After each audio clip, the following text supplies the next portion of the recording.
comme nous lisons la parole.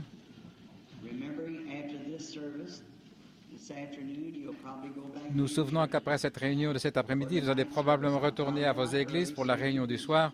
Je tâcherai de vous laisser sortir tôt afin que vous puissiez le faire. Écoutez, si j'habitais cette ville, je fréquenterais ces églises-ci, certainement.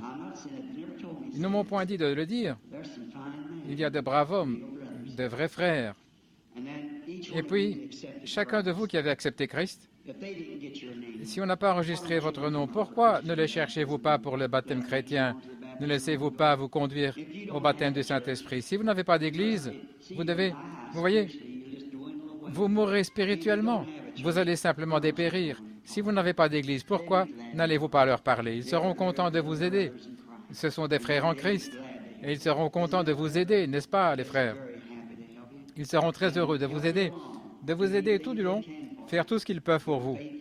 Ce sont des hommes de bien, loyaux, quelqu'un qui veillera sur votre âme et qui s'occupera de vous. Faites-le.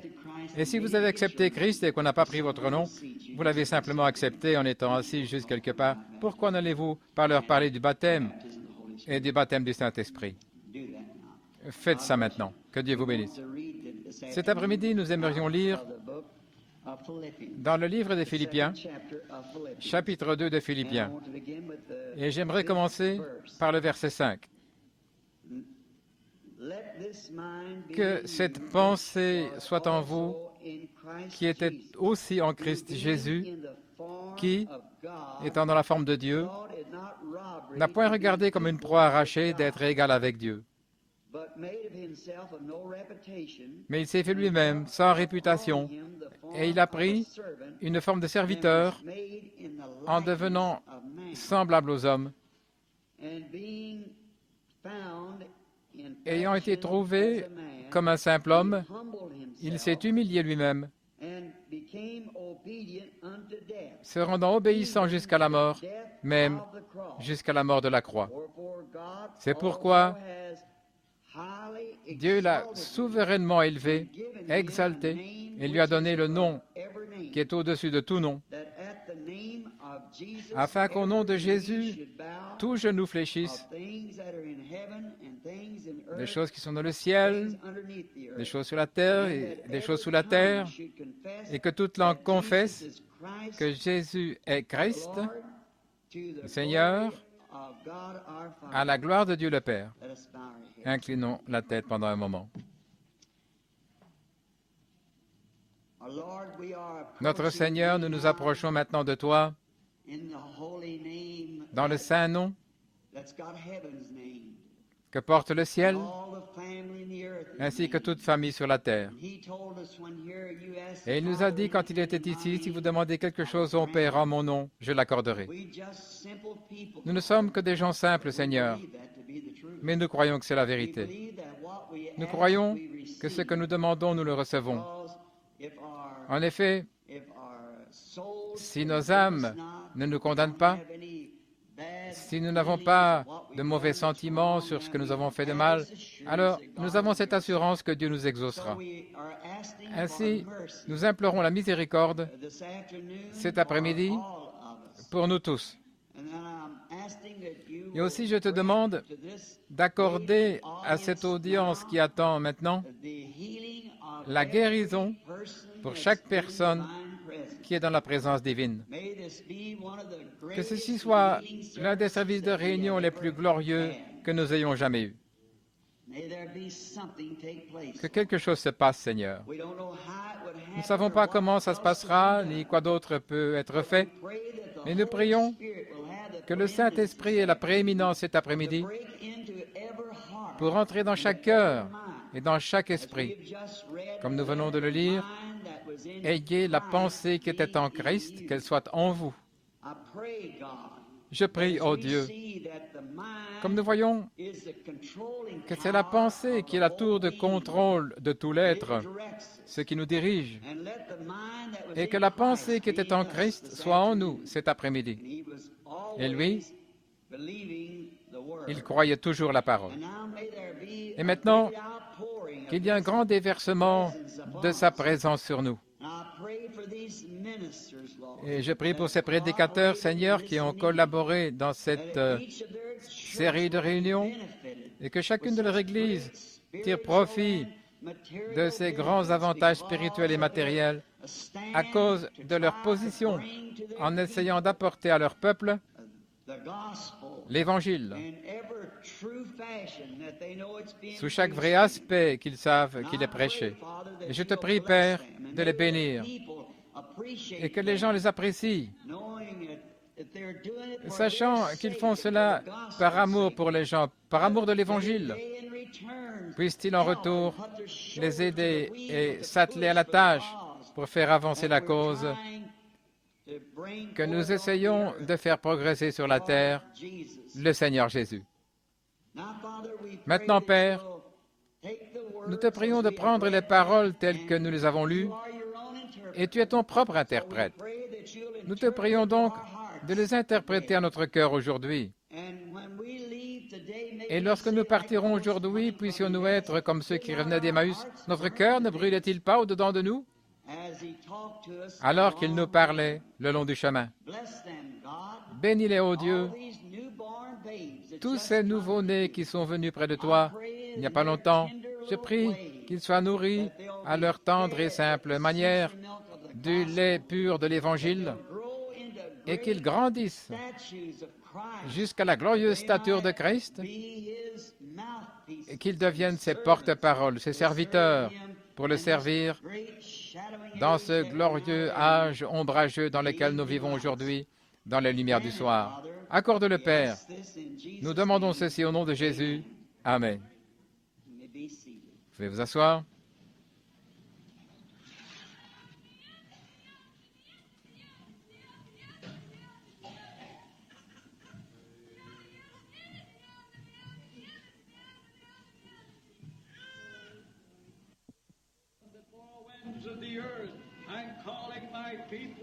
Des quatre coins de la terre, j'appelle mon peuple de l'Est et de l'Ouest, du Nord et du Sud, à prendre la croix et à me suivre, car je suis Jésus de Nazareth, le Saint d'Israël. J'appelle mon peuple à sortir des ténèbres, à marcher dans la lumière du Seigneur. Jésus est la lumière, et marchez dans la lumière de Jésus pendant que vous en avez le temps et l'occasion, car le temps approche maintenant. Nous avons pris le repas du midi et il est pratiquement le temps pour le souper.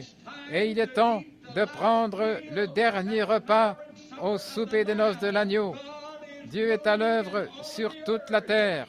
Il veut que son peuple le cherche et qu'il veille, qu'il se prépare pour son retour de nouveau sur la terre. En effet, c'est lui, le Sauveur du monde. Il est le guérisseur de toutes les nations. Il est le guérisseur de toute famille, toute langue et de toute nationalité. C'est lui, et en dehors de lui, il n'y en a point d'autre. Ainsi dit le Seigneur. Amen. Amen. Je pense que c'est un message pour réconforter les saints et exhorter les jeunes convertis à s'approcher davantage de Dieu et à continuer dans la foi. Grâce soit rendue à Dieu. Maintenant, j'aimerais prendre ce sujet pour un moment. Nous ne serons pas capables de parler que pendant peu de temps parce que nous avons environ 500 cartes de prière distribuées et on doit prier pour toutes ces cartes. Ainsi donc, je fais ceci afin que ça puisse aider. Je me demande si ma voix ne produit pas un écho. M'entendez-vous très bien là au fond? Ça me semble produire un écho là derrière. Et hier soir, quand on a fait l'appel à l'hôtel, je me suis dit que c'est peut-être la raison pour laquelle les gens ne comprenaient pas. Ça produisait un écho. Maintenant, j'aimerais prendre ce sujet cet après-midi, l'identification. Eh bien, quiconque, nous vivons à une époque où l'identification est exigée. Vous ne pouvez pas, si vous n'êtes pas connu à une banque, vous ne pouvez pas encaisser votre chèque. si vous n'avez rien qui vous identifie. Je sais, ma femme, elle ne peut pas encaisser un chèque, et quand nous recevons un chèque, nous le plaçons à la banque, mais elle n'encaisse pas cela parce qu'elle ne conduit pas de véhicule, elle n'a pas de numéro de sécurité sociale, rien qui l'identifie.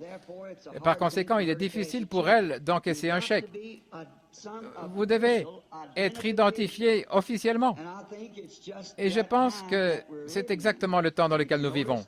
Si vous remarquez, si vous allez à une certaine église, une dénomination, par exemple méthodiste, presbytérienne, luthérienne ou quelque chose comme ça, vous devez avoir quelque chose qui vous identifie. Si vous allez là pour prêcher, vous devez avoir une pièce d'identité ou une carte de membre, quelque chose pour vous identifier, qui leur fait savoir d'où vous venez et ce que vous allez dire là à l'estrade.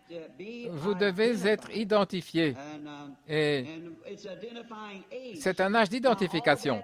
Eh bien, tout ce qui se passe dans le naturel n'est qu'un type de ce qui se passe dans le spirituel. Nous aussi, l'Église chrétienne elle-même, qui n'est pas une dénomination, mais qui l'est par sa nature, c'est le corps mystique de Christ, et elle est aussi identifiée. Elle porte une identification. Jésus s'est identifié lui-même. Et maintenant, nous allons parler cet après-midi du fait de s'identifier à un personnage biblique.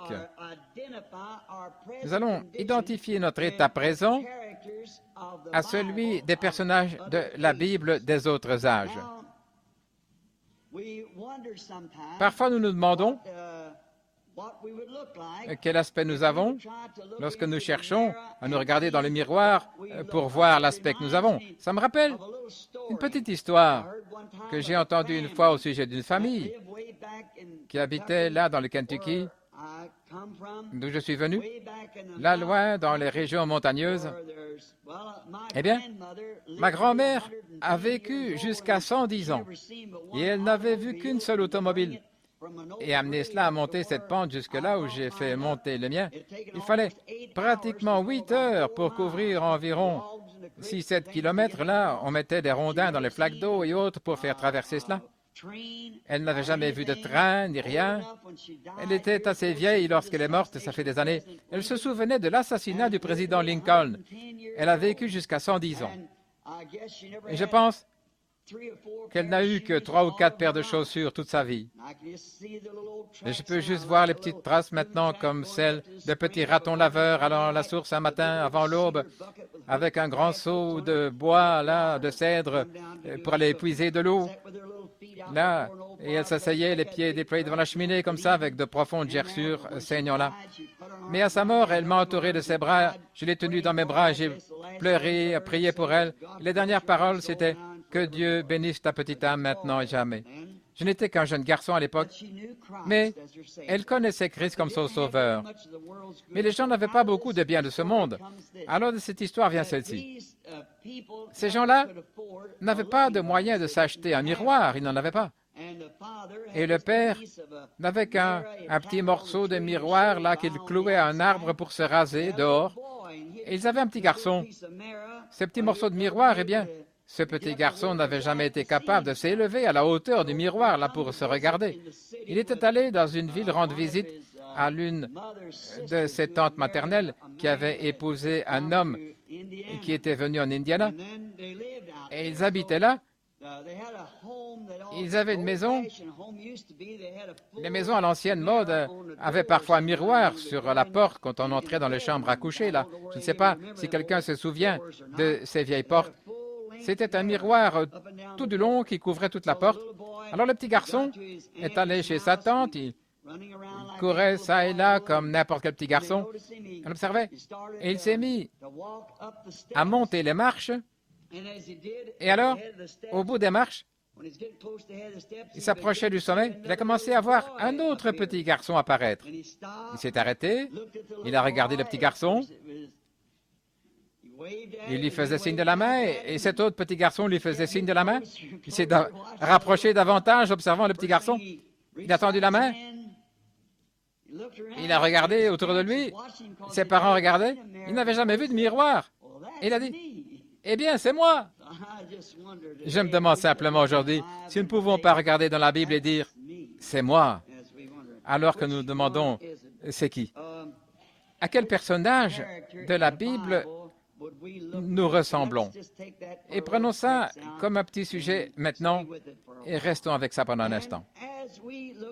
Et alors que nous regardons dans la parole de Dieu, identifions-nous nous-mêmes, car elle présente les autres là comme des exemples pour nous.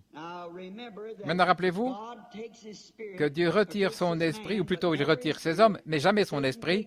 Satan retire son homme, mais il ne retire jamais son esprit. Voyons donc, si nous pouvons identifier notre état présent à celui des personnages de la Bible.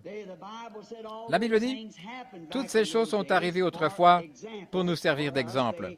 Ce sont des exemples pour nous. Notre caractère nous modèle à l'image de ce que nous sommes, le caractère de la vie qui est en nous. Bien, si vous prenez un petit germe de vie, et si c'est un germe d'un oiseau, il produira un oiseau. Si c'est un germe de blé, il produira du blé. Un germe de maïs, il produira du maïs. Vous voyez? La vie qui est à l'intérieur modèle son caractère. Et nous trouvons la même chose, par exemple, la vie d'un cancer. Voyez-vous, le germe du cancer, il donne la forme au cancer, c'est une vie de démon. La vie d'une tumeur donnera la forme à la tumeur, ainsi de suite. Vous voyez, notre caractère est modelé d'après ce qui se trouve en nous. Et notre extérieur ne fait qu'exprimer ce qu'il y a à l'intérieur. C'est ce que nous sommes, comment nous marchons, peu importe ce que nous disons. Notre vie parle plus fort que nos paroles. Nous pouvons dire, je suis un croyant en Dieu. Et je dirais, eh bien, croyez-vous toute la Bible? Eh bien, je ne sais pas. Alors, vous voyez, vos lèvres, votre vie même parle plus fort que vos paroles. Si vous dites, je suis chrétien, je ne crois pas dans le fait, je crois que tout ce que Dieu a dit est la vérité, et puis vous menez n'importe quel genre de vie, après ça, voyez-vous, votre vie parle plus fort que votre témoignage. Et vous savez, c'est l'un des plus grands obstacles que l'Église de Dieu a. Les contrebandiers d'alcool, les gens qui jouent au jeu d'argent, les mauvaises personnes, nous savons quelle voie ils suivent, et même ils le savent. Mais l'homme qui professe être chrétien, la femme qui professe être chrétienne, et ensuite mène une vie différente, c'est la plus grande pierre d'achoppement que les gens du dehors, voyez, qu'ils voient, qui existe pour les gens du dehors. C'est pire que n'importe quoi que le monde puisse produire. C'est une personne qui est censée être un chrétien et puis qui vit différemment. Il ment, il vole, il triche et fait des choses qu'elle ne devrait pas faire. C'est un discrédit à son témoignage. Et lorsque vous prenez des gens qui font de telles choses, notre caractère est modelé à l'intérieur par la vie qui est en nous. Nous disons, Jésus est venu sauver ce qui était perdu. C'est ce qu'il a fait. Et alors, il a dû y avoir quelque chose pour sauver ce qui était perdu. Ça a dû donc être un caractère différent de celui qui était perdu. Nous voyons alors que lorsque Dieu a baissé le regard sur sa création qu'il avait créée, les caractères de ce monde, cette terre, son aimable caractère, lui-même, a été modelé dans la personne de Jésus-Christ pour être le sauveur du monde. C'était fait afin qu'il puisse payer le prix de la mort pour nous et nous racheter, la rédemption. Ça a certainement accompli Jean 3,16. Dieu, pas une autre personne ne pouvait le faire. Jésus ne pouvait être nul autre. Il n'y avait nulle part aucun caractère qui pouvait produire une personne comme Jésus-Christ en dehors de Dieu lui-même. Il n'y avait rien au ciel qui pouvait faire cela. Vous savez, Jean a regardé dans le livre, la Bible, et nous voyons qu'il a vu qu'il n'y avait personne sur la terre qui était digne de prendre le livre de la rédemption. Il n'y avait personne au ciel qui était digne, personne sous la terre, nulle part, n'était capable ou digne de prendre le livre, d'en rompre les sceaux ou même de le regarder. Et il a pleuré parce que dans ce livre, qui était le livre de la rédemption, se trouvait son propre nom et personne n'était digne. Et alors un des anciens lui a dit, « Ne crains point, car le lion de la tribu de Juda a prévalu et il est digne. » Jean a regardé pour voir un lion, mais il a vu un agneau. Et ça devait être un agneau immolé, un agneau sanglant. Il a dit qu'il était couvert de sang. En effet, c'était un agneau qui avait été immolé. Et un agneau immolé, naturellement, il saigne. Il avait été immolé. Depuis la fondation du monde, il est venu et a pris le livre. Personne d'autre ne pouvait faire cela. Si vous plantez n'importe quoi, comme un chardon là sous terre, n'importe qui ici, les gens d'Arkansas, vous savez ce que c'est un chardon, mettez ça dans la terre. Vous ne pouvez pas vous attendre à avoir une moisson de maïs à partir de ça. Non, pas possible. Ainsi, si vous prenez un chardon, vous le placez, si vous croisez cela avec une stramoine, vous n'aurez toujours rien, voyez-vous. Il n'y a qu'un caractère qui peut produire le même caractère. Le mauvais produit ce qui est mauvais. Il a donc fallu quelque chose qui n'était pas mauvais afin que cela reproduise un caractère comme Jésus-Christ. Et c'était Dieu, regardant sa création, son propre caractère aimable, regardant ce qui était perdu et qui pourtant était à son image et qui était fait pour sa gloire. Et il a vu cela être perdu. Son propre amour a projeté Jésus-Christ. Dieu a tant aimé le monde qu'il a donné son Fils engendré unique. C'était Dieu se manifeste en lui-même, pas une autre personne, mais lui-même, sous la forme d'un corps, pour racheter ce qui avait été perdu. Je me demande combien ça a dû être triste pour Dieu. Quand on regarde dans la terre, cela a attristé même d'avoir fait l'homme. Une fois, je tenais ma petite fille par la main. Nous étions là, à Cincinnati, dans un zoo, et nous promenions observant les animaux. Et j'ai entendu un bruit fort là-bas, dans les cages, où il y avait des animaux, comme des loups, des tigres et autres. Je suis allé là, et il y avait une énorme cage. Oh, sa hauteur atteignait ce plafond peut-être. Et on venait d'attraper un aigle quelques semaines auparavant, et on l'avait mis en captivité. Je n'ai jamais éprouvé tant de pitié pour ce pauvre oiseau. Il reculait, c'était un grand oiseau. Et il était là, encagé, enfermé par quelque chose que l'homme avait fabriqué. On l'avait attrapé dans un piège et on l'avait mis dans une cage. Et ce grand oiseau saignait à la tête. C'était un grand aigle chauve avec une grande tête blanche et ses ailes, toutes les plumes étaient enlevées comme cela. Et le pauvre oiseau gisait là sur son dos, les yeux là, regardant ça et là. Il s'est levé, il reculait jusqu'à l'autre côté de la cage, il levait les yeux vers le ciel. C'est de là qu'il était venu. C'est un oiseau céleste. Il n'y a rien qui puisse le suivre. Un faucon se désintégrerait en cherchant à le suivre. Rien ne peut suivre l'aigle. Et il vole très haut. Et sa vue s'adapte à la hauteur où il peut aller. Il peut voir ce qu'il fait quand il est là-haut. À quoi servira-t-il d'aller là-haut si vous ne savez pas ce que vous faites? Si Dieu a comparé ses prophètes à des aigles, il voit d'avance les choses avant qu'elles arrivent. Et je voyais qu'il saignait, il était couché sur le dos, il regardait en haut comme ça. C'est là sa place. Mais l'homme l'avait mis dans une cage. Je pensais, quelle scène pitoyable. Il reculait, il volait, battait ses ailes et donnait un coup de tête contre les barres. Il retombait par terre, et une fois de plus, et il restait couché là, épuisé, regardant comme ça, regardant le ciel, où il était autrefois libre, et maintenant il était dans une cage. J'étais là et j'ai pleuré. J'aurais souhaité qu'on me vende cet oiseau, je l'aurais libéré. Voir quelque chose comme ça dans une cage. Et si cela amène un homme qui aime la nature comme moi, si ça amène un homme comme moi à pleurer en voyant ça, oh, quelle scène pitoyable. Mais oh, laissez-moi vous présenter une scène plus pitoyable que ça. C'est de voir des hommes et des femmes qui ont été créés à l'image de Dieu pour avoir son caractère, et cependant être enfermés dans des choses, piégés dans les choses du monde. voir une belle jeune femme descendre la rue,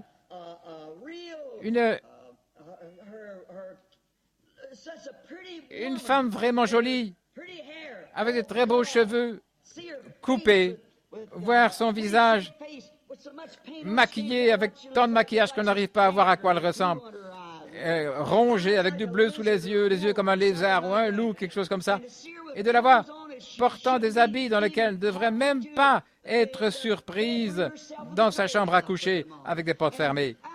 Et elle est là dehors dans la rue en train de s'exposer comme ça.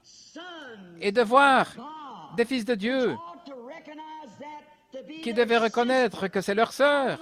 Ils sont là dans la rue à siffler, à chercher, à la transporter pour l'amener dans un mauvais but. C'est une scène pitoyable à voir, que Satan a mis la race humaine dans une cage.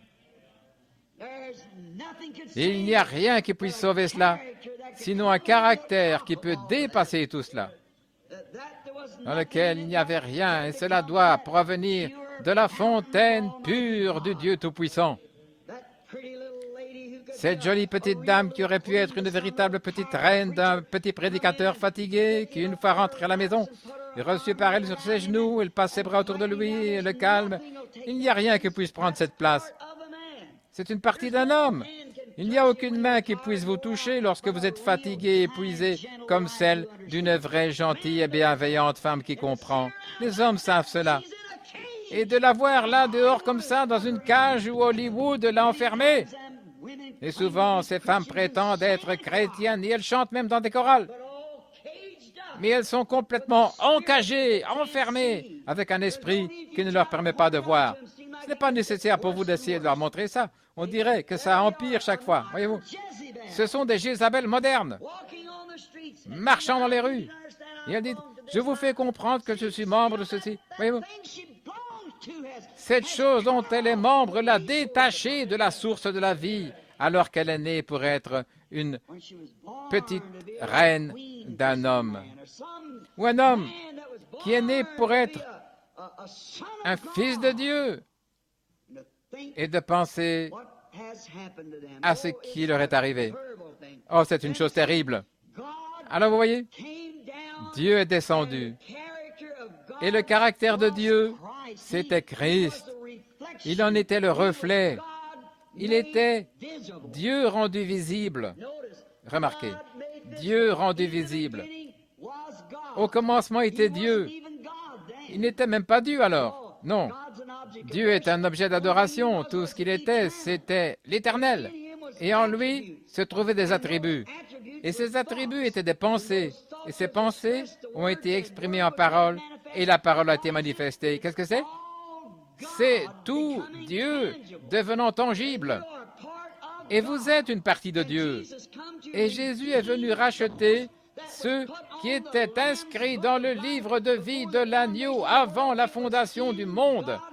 Ils étaient dans les pensées de Dieu. Et c'est eux qu'il est venu racheter. Et eux, aussitôt que ça les frappe, ils le voient. Parce que la vie se trouve là à l'intérieur. Mais si la vie n'est pas là à l'intérieur, que peuvent-ils faire? Oui. Ils ne le voient pas. Ils ne le verront jamais. Et tout, comme Jésus a dit, en ce jour-là, vous reconnaîtrez que je suis dans le Père, que le Père est en moi et moi en vous, et que vous êtes en moi. Le tout, c'est Dieu qui devient matériel. Comme un mari et une femme deviennent ensemble. Un, Dieu et son Église deviennent un. Maintenant, il faut quelque chose pour racheter cette femme déchue qui avait été typifiée par Ève lorsqu'elle est tombée. Adam n'avait pas été séduit. Mais la femme étant séduite est tombée dans la transgression. Adam savait qu'il faisait ce qui était mal, mais pas la femme. C'est la raison pour laquelle je ne blesse pas vos sentiments. Mais vous savez que j'ai toujours soutenu cela. Je ne suis pas d'accord avec les femmes prédicateurs parce que ce n'est pas censé être ainsi, voyez-vous. Elle est un vase plus faible. Maintenant, nous voyons que cette femme a été séduite par quelqu'un qui lui a cité la parole et qui a juste laissé un petit peu de côté. Et c'est ce qui a causé tout le problème. C'est la raison pour laquelle Paul a dit qu'elle garde le silence dans l'Église. Je ne l'autorise pas à parler, voyez-vous. Tout ça, c'est la manifestation, cela montre par le type, comme dans toute la Bible, Dieu s'unissant à une femme rachetée, une épouse que Dieu avait dans son esprit avant la fondation du monde. C'étaient les attributs de Dieu manifestés. Et maintenant, pour avoir un caractère qui puisse racheter cette femme, il a fallu quelque chose de plus grand qu'elle pour la racheter. Avez-vous déjà remarqué? Ceci peut être certains de mes frères arméniens, une doctrine des légalistes, ils sont en désaccord. Mais laissez-moi juste, pardonnez-moi, s'il est le Rédempteur, je ne dis pas ceci pour blesser ou être singulier, je ne prêche pas la doctrine, mais laissez-moi vous poser une question. S'il est le Rédempteur, racheter, c'est prendre ce qui était tombé et le remettre là où c'était au commencement. Ainsi, personne, à part celui qui était dans les pensées de Dieu au commencement, ne pourra être ramené. Il est venu racheter, non pas cette chair à canon que nous voyons ça et là professer être des chrétiens, mais il est venu racheter ce qui était dans la pensée de Dieu au commencement. Les autres, ce sont juste des êtres créés pour mettre en exergue la statue, vous voyez. C'est un jardin de fleurs, ça joue son rôle. Mais c'est la stature que vous voulez voir, la stature de Christ, qui est Dieu projeté sur la terre sous la forme d'un homme. Amen. C'est la stature que vous voulez voir. C'est celle-là. Les autres ne sont que des pièces montées à côté, vous voyez. Ceci a reflété son aimable et noble caractère. Dieu reflété dans un homme appelé Christ. Il était le seul qui pouvait faire cela. Il n'y avait pas d'autre caractère au ciel qui pouvait le faire. C'était Dieu. Il était une nature sans péché. Il était la parole, sans péché, la nature de Dieu. Il était la parole exprimée, ce que la parole était au commencement. Et si vous êtes dans le livre de vie de l'agneau, vous étiez l'expression de la pensée de Dieu. Il vous a vu, il a vu votre désir avant même qu'il y ait un atome ou quoi que ce soit. Vous êtes sa pensée faite parole et exprimée telle que vous êtes maintenant. Amen. C'est Dieu en vous reflétant Christ aujourd'hui. Voyez-vous ce que je veux dire? J'espère que ça n'interfère pas avec... Voyez-vous, je n'aimerais pas dire quelque chose de contraire à ce que vous avez été enseigné, mais que vous compreniez ce que j'essaie de dire. La réflexion, vous devez être identifié. Et si vous l'êtes, et si vous étiez dans la pensée de Dieu au commencement, voyez-vous, et que vous étiez son reflet ici sur la terre, vous rendriez témoignage de ce qui est céleste. Comme lui a rendu témoignage de ce qui est céleste, lorsqu'il est ressuscité de la tombe, il lui a été donné un corps, et lorsque nous ressusciterons, nous aurons un corps semblable à son corps glorieux. La résurrection est sûre, c'est une garantie, et nous en avons les prémices maintenant. Quand le Saint-Esprit entre en nous et nous identifie comme une personne rachetée par Dieu. Amen. Quand vous recevez le Saint-Esprit, vous êtes scellés jusqu'à la fin du voyage. C'est le signe que vous détenez, qui montre que votre prix a été payé. Vous êtes un caractère racheté. Satan n'a rien à faire avec vous, rien du tout. Prenez simplement votre signe et montrez-le lui. Le prix a été payé pour ma guérison. Et pour mon voyage aussi. Voyez, un token, un signe, c'est comme un ticket pour prendre un bus ou un avion. Voyez, votre billet, votre ticket, c'est votre signe. Prenez votre signe, vous êtes racheté. La bénédiction, le Saint-Esprit. Et si Satan essaie de vous imposer quelque chose, montrez-lui simplement ça. C'est votre identification. Vous êtes identifié dans la résurrection de Christ. Vous êtes identifié dans sa mort. Lorsque vous mourrez, vous êtes identifié dans sa résurrection et par cela, cela vous identifie comme ayant été avec lui avant la fondation du monde. Parce que vous êtes rachetés, c'est-à-dire ramenés. Tous ceux que le Père m'a donné viendront, et nul ne peut venir si lui, le Père, ne l'a donné. Voyez-vous, au commencement. Remarquez, il était sans péché pour prendre la place du pécheur, l'antidote. Il était sans péché afin qu'il puisse racheter des pécheurs. Dieu s'est exprimé en lui et s'est correctement identifié en lui. Maintenant, remarquez, vous direz, frère Branham, avez-vous dit que Dieu s'est identifié lui-même? Il l'a fait. Au commencement, dit Saint Jean 1, était la parole, et la parole était avec Dieu. Eh bien, une parole doit être une pensée avant d'être une parole. En effet, une parole est une pensée exprimée. Au commencement était la parole, et la parole était avec Dieu, et la parole était Dieu. Oui, était Dieu. Et la parole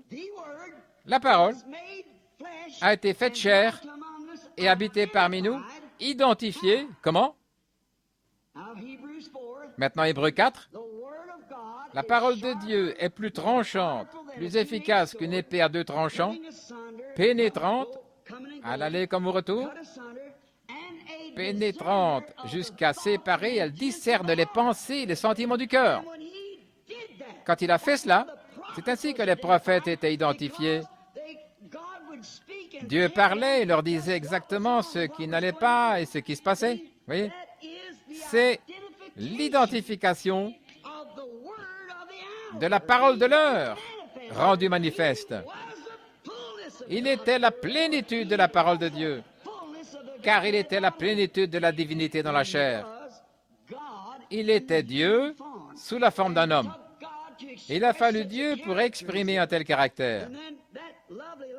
Et puis cette aimable vie devait lui être ôtée afin qu'il puisse sauver ceux que Dieu par prescience avait vus au commencement, ceux qui étaient ses pensées, vous et moi. Jésus est venu faire cela. Sa vie parfaite a dû être sacrifiée pour racheter cette personne-là. Alors, s'ils font cela et que vous étiez avec Dieu dans ses pensées au commencement, comment pouvez-vous renier sa parole comme étant vraie quand vous êtes une partie de sa parole? Amen. Certainement.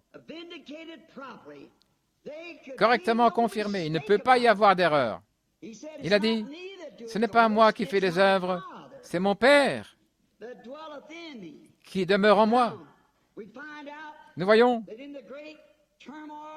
dans le grand tourbillon du jour, les gens, pour ce qui est de connaître Dieu, Dieu en trois personnes, Dieu, ce sont les trois attributs de Dieu, comme trois offices. Dieu au-dessus de nous, dans le Saint-Esprit là-haut, dans une colonne de feu. Dieu fait chair et habité parmi nous.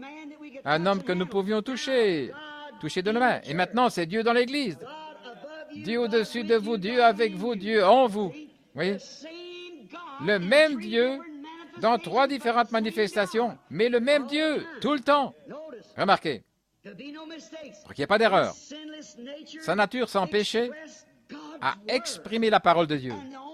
Et le seul moyen pour vous de pouvoir exprimer la parole de Dieu, c'est de la croire et de la voir agir par vous. Vous aurez alors cette nature sans péché qui vient de Dieu. Avant la fondation du monde, vous étiez reconnu avec lui. Avant que la parole puisse s'exprimer par vous, il faut une nature sans péché pour faire cela. Il était la parole dans la plénitude. La parole de Dieu coulait au travers de lui si librement que même s'il prononçait une parole, cela créait. Ça montrait qui il était. Qui peut créer à part Dieu? Dieu est le seul créateur qu'il y ait. Et il était dans une harmonie si parfaite. Lui et la parole étaient si parfaitement unis qu'il créait. Lui et la parole étaient un. Aucune autre nature ne pouvait faire cela. Aucune autre nature ne le peut. Aucun caractère, rien au ciel, rien d'autre ne peut le faire à part lui. Car il était le commencement de ce caractère-là. Le sauveur. L'ange n'est pas né sauveur. C'est un être créé pour adorer Dieu. Pas un sauveur. Mais en Dieu était un sauveur. Un homme ordinaire né d'une femme ordinaire ne peut pas être un sauveur parce que sa nature est charnelle. Mais il faut Dieu lui-même. Amen. J'espère que vous le voyez. C'était l'expression pour manifester un tel caractère. Car les autres, c'était un caractère déchu. Rien ne pouvait sauver. Les anges n'ont pas été créés pour ça. L'homme, c'est un caractère déchu. Comment cet homme, regardez, pour montrer qu'il s'agit de ceux qu'il avait dans sa pensée, ses pensées, ce sont les chrétiens d'aujourd'hui, les pensées avant la fondation du monde. Maintenant, rappelez-vous, l'homme, quand il est né dans le péché, il a été conçu dans l'iniquité, il est venu au monde en proférant des mensonges. Est-ce correct? Il n'y a rien du tout en lui. Si vous voyez, s'il était dans les pensées de Dieu lorsqu'il est venu au monde, il est venu dans les pensées de Dieu au commencement pour manifester ses attributs. Vous me suivez? Alors Jésus, pour dissiper les nuages afin que cet attribut se manifeste. C'est ça? Il est la parole exprimée de Dieu. Rien d'autre ne peut être manifesté. Les autres caractères étaient tous tombés. Alors voyez-vous, Jésus est venu ramener ces caractères. Non. Non, ils étaient nés dans le péché et conçus dans l'iniquité. Il est venu comme rédempteur. Et racheter quelque chose, c'est le ramener. Amen. Ramener cela. C'était la pensée de Dieu. Pensez-y. Le petit tel que vous, le petit tel que moi, personne dans ce monde ne peut prendre ma place. Personne ne peut prendre votre place. Vous, en tant que chrétien rempli de l'Esprit, Dieu, et avant même la fondation du monde, il vous a vu, il connaissait chacun de vos traits. Et Jésus est venu pour vous ramener au point de départ. Voyez, c'est pour cette raison que Jésus était là, le Rédempteur, le corps humain, pour vous ramener. Il devait venir pour être un humain comme un Rédempteur, pour manifester ses attributs de Sauveur, venir vous racheter et vous ramener là d'où vous êtes venus. Lorsque vous recevez la vie éternelle, il n'y a qu'une seule forme de vie éternelle. C'est ce qui est exprimé en grec par le mot Zoé, la vie même de Dieu. En tant que fils, vous devenez une partie de cette vie-là. Alors la vie qui est en vous n'a jamais eu de commencement et elle ne peut jamais connaître de fin. Pensez-y. Il ne peut pas connaître de fin parce que tout ce qui était éternel n'a pas eu de commencement. La vie qui est en vous n'a jamais eu de commencement. C'est-à-dire, si vous avez la vie éternelle, c'est Dieu. Car vous étiez dans ses pensées éternelles. Et maintenant, c'est exprimé ici dans un être humain pour sa gloire. Jésus est venu racheter cela, lui, le Fils. La plénitude de Dieu a dû venir et devenir cela. Le caractère sans péché de Dieu a fait cela afin qu'il puisse racheter ses autres pensées qui devaient venir à lui pour former une femme. Voyez-vous ce que je veux dire? C'est une histoire glorieuse. Nous ne devrions pas aborder ça de toute façon. Continuons. Très bien. Dieu coulait au travers de lui comme le vent passe dans un bâtiment ou comme l'eau coule dans une rivière. Lui, la parole était un. Aucun autre caractère ne pouvait le faire. Il était le seul qui était né sans l'intervention de la chair. Tous les autres, par désir sexuel, par la chair. Mais lui, il est né en dehors du désir sexuel. Il est né d'une vierge. Dieu s'est identifié comme nous. Il a pris sa nature, ce qu'il était, sa nature de Dieu, et il a dressé sa tente ici. Il est devenu humain. Il s'est fait une tente, un corps où habiter, et ce corps est connu sous le nom de Jésus. Dieu demeurait en Christ, voyez-vous, et il était devenu humain pour nous sauver. Et il a revêtu notre forme afin qu'il puisse modeler en nous son caractère. Et son caractère, c'était tout ce qu'il faisait, plaisait à Dieu et qu'il s'attachait, il restait avec la parole. C'est pour cela qu'il a besoin de nous, que nous attachions à la parole de Dieu et que nous trouvions notre place et qu'ensuite nous sachions où nous sommes. Mais pensez-y, restez avec sa parole. Et nous sommes invités à conformer notre propre caractère au sien. Maintenant, nous allons voir ce que nous avons fait. Conformer notre caractère au sien par son propre esprit. Alors, nous, par lui, nous sommes des fils de Dieu, ce qui a été exprimé, en ayant sa pensée en nous pour conformer notre caractère au sien. sa pensée, que la pensée qui est en Christ soit en vous. Et si cette pensée est en vous, alors voyez-vous, il ne faisait que ce qui était agréable, ce qui plaisait à Dieu. Il savait qui il était. Il est venu en tant que fils de Dieu. Il savait qu'il devait occuper cette position-là. Son caractère devait être ainsi.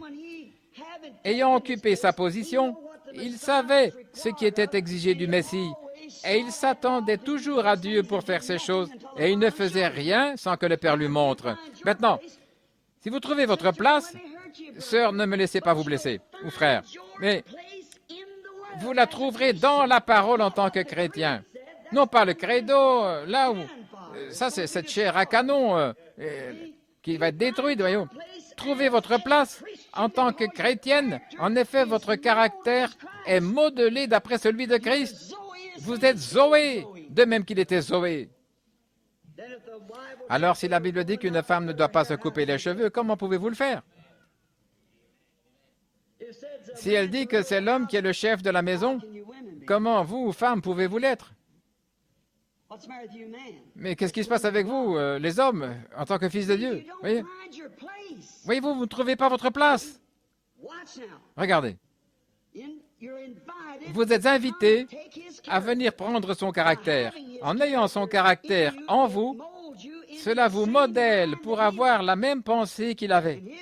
Et sa pensée était toujours de faire ce que le Père lui avait ordonné. Il a dit, sondez les Écritures. Ce sont elles qui rendent témoignage de moi. En d'autres termes, si je ne fais pas exactement ce que les Écritures ont annoncé, ce que je dois faire, montrez-moi. Et si Dieu se tenait aujourd'hui sur cette estrade en disant, et qu'est-ce qui est exigé d'un chrétien? Où serions-nous tous, voyez-vous? Le caractère ne s'exprime pas lui-même. Sa pensée était de rester avec la parole du Père.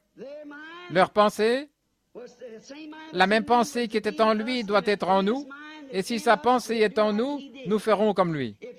Si nous avons son caractère, nous serons comme lui. Est-ce vrai? Tous les prophètes avaient cela, nous le savons. Je pense à Noé, comment il avait agi en son jour, et Moïse, et Daniel en son jour, aux enfants hébreux et autres. La parole modèle le caractère de Dieu en nous. Et tout ce qui a cherché à se mêler à ce caractère, là, vous brisez le moule. Vous ne pouvez pas mêler le credo avec la parole. Vous ne pouvez pas mêler le monde avec la parole. Jésus a dit, vous ne pouvez pas servir Dieu et Mammon, c'est le monde. Vous ne pouvez pas, c'est l'un ou l'autre. Si vous aimez le monde ou les choses du monde, l'amour de Dieu n'est même pas en vous. Est-ce que c'est vrai? Alors vous voyez, vous ne pouvez pas mélanger ça. Vous ne pouvez pas mélanger de l'huile et de l'eau. Ça ne se mélange pas. Vous pouvez battre ça dans tous les sens, mais voyez, ça ne se mélange pas. Et votre caractère ne se mélangera pas avec le monde si vous êtes modelé à l'image de Dieu en laissant la pensée qui était en Christ être en vous. C'est la tour de contrôle, la direction. Maintenant, regardons dans le miroir de Dieu, sa parole, et identifions notre caractère actuel à un personnage biblique. Et nous allons terminer dans quelques minutes. Identifions-nous. Maintenant, ceci est le miroir que vous aimeriez utiliser comme le petit garçon, là, vous voyez, pour vous regarder dans le miroir. Voyons si pouvons-nous voir nous-mêmes nous refléter comme un personnage biblique. Dans certaines circonstances, voyons ce que nous faisons aujourd'hui. Maintenant, comprenez-moi bien. Voyez ce qu'est votre actuel caractère en tant que chrétien, ce que c'est. Vous pouvez être juge. Il n'y aura personne qui va vous juger, jugez-vous vous-même. Personne ne vous juge. Je ne suis pas en train de vous juger, mais reflétons simplement comment cela reflète certains personnages de la Bible et voyez ce qu'est votre caractère en ce moment précis. La parole crée un caractère, nous savons cela. Nous regardons dans son miroir et nous nous identifions à une personne dans la Bible.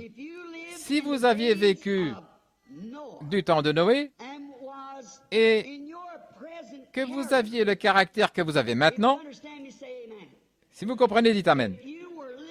Si vous viviez du temps de Noé en ayant le caractère que vous avez maintenant, de quel côté vous retrouveriez-vous? Faites attention. Voyez? Dans votre caractère actuel, pensez à ce que vous êtes. Lorsque les groupes, à quel groupe vous identifieriez-vous avec votre caractère actuel si vous aviez vécu au jour de Noé? Seriez-vous avec le prophète et la parole confirmée de Dieu, avec la minorité, le petit groupe, ou avec l'opinion populaire des gens de l'époque? Quel caractère? Seriez-vous membre des églises ou autres qui se moquaient de ce prophète? Auriez-vous suivi ce groupe qui était là disant « Eh bien, je n'ai rien contre ce vieil homme, peut-être qu'il a raison » ou bien auriez-vous été là, attelé au travail avec lui? Pensez à votre caractère maintenant, qu'est-ce que vous auriez fait? Et tout était contre.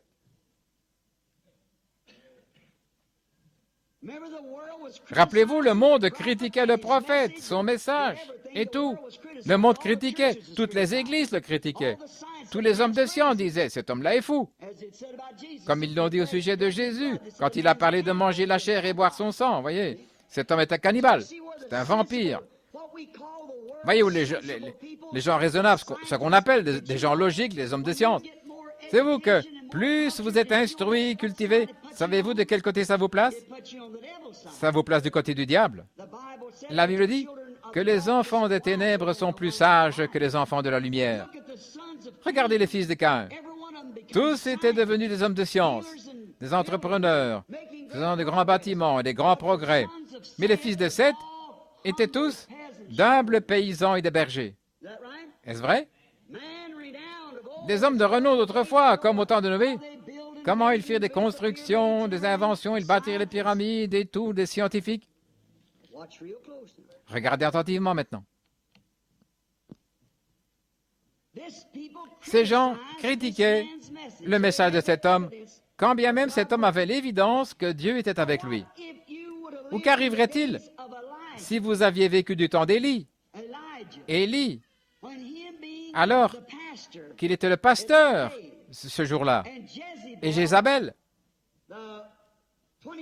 Ça fait 2500 ans que Hollywood a commencé avec tous ces maquillages et toutes ces modes de Jézabel. Jézabel a amené toutes les filles d'Israël à faire la même chose. Et un vieil homme s'est tenu là à cogner contre cela. Et tous les sacrificateurs disaient, « Oh, eh bien, pauvre homme, laissez-le tranquille. D'ici peu, ce sera la fin pour lui, il n'y a rien de bon. » Et notre brave roi, qui est habillé comme nous, et nous avons des meilleurs habits, nous sommes la nation la mieux nourrie et tout. Qu'est-ce que ça change que vous fassiez telle ou telle chose? Quelle différence? C'est ce que disaient les pasteurs. Mais là, il y avait un homme seul, avec le « Ainsi dit le Seigneur ».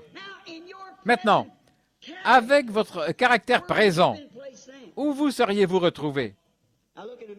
Regardez-vous dans le miroir. Une fois rentré chez vous, vous verrez où vous en êtes. Dans quel état votre actuelle condition vous aurait placé à l'époque? Auriez-vous suivi les pensées modernes, la dénomination, le signe? Eh bien, oh, nous sommes tous, oh oui, ils adoraient tous Jéhovah à chaque nouvelle lune, ils criaient, buvaient de l'eau à la fontaine, ils louaient Dieu du ciel qui les a fait monter, tout ça. Mais ils étaient à 1 000 000 de kilomètres de la ligne. Où est-ce que votre actuelle expérience chrétienne vous aurait placé au temps d'Élie? À quoi seriez-vous identifié? Quel côté auriez-vous choisi? Ou quand Moïse a ramené Israël, il allait là en tant que prophète identifié, avec la parole que Dieu avait promise à Abraham, le prophète, que ça se passerait. Et Moïse alla là et accomplit tous les signes que Dieu lui avait ordonnés. Écoutez attentivement, nous allons bientôt terminer. Il a fait sortir ses enfants et les amener au désert. Le message, comme vous les pentecôtistes, vous avez quitté la dénomination il y a 50 ans,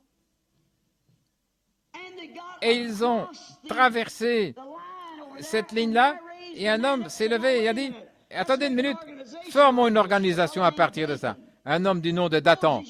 « Moïse, tu penses être le seul galet sur la plage, ou tu penses être le seul homme saint parmi nous? Il y a d'autres hommes saints qui disent quelque chose. Nous allons former un petit groupe, nous croirons comme ceci et ainsi. » Eh bien, à quel groupe votre actuel caractère vous identifie-t-il? Seriez-vous au jour d'Élie, Seriez-vous allé là où Jézabel se coupait les cheveux, se maquillait le visage, est une femme moderne? Pensez-y simplement. À quoi vous identifiez-vous maintenant? Voyez-vous, je ne parle pas de ce que vous êtes, je demande votre caractère. Nous allons en dessous de ces petites choses que vous considérez. Voyez, nous considérons là, à l'intérieur de vous. Avez-vous entendu le Saint-Esprit hier soir, comment il a crié à la fin? C'est la raison pour laquelle je dis ce que je dis aujourd'hui. Ouvrez votre entendement spirituel, les amis. Il est plus tard que vous le pensez. Voyez-vous, c'est une voie, quelqu'un peut penser qu'il est dans le vrai. Et je pensais peut-être que si le Seigneur me laissait le dire, que les gens me pardonneraient pour cela. L'association ou les frères, en fait, je sais qu'ils le font. Ils sont tout à fait avec moi là-dessus. Mais remarquez, si seulement vous pouvez vous voir vous-même aujourd'hui, à la lumière, si l'esprit qui est en vous avait vécu dans un personnage du passé, considérez maintenant où vous êtes aujourd'hui et vous verrez où vous vous seriez retrouvé dans le passé. Où auriez-vous été? Vous seriez-vous rangé du côté de l'organisation que Dathan voulait former?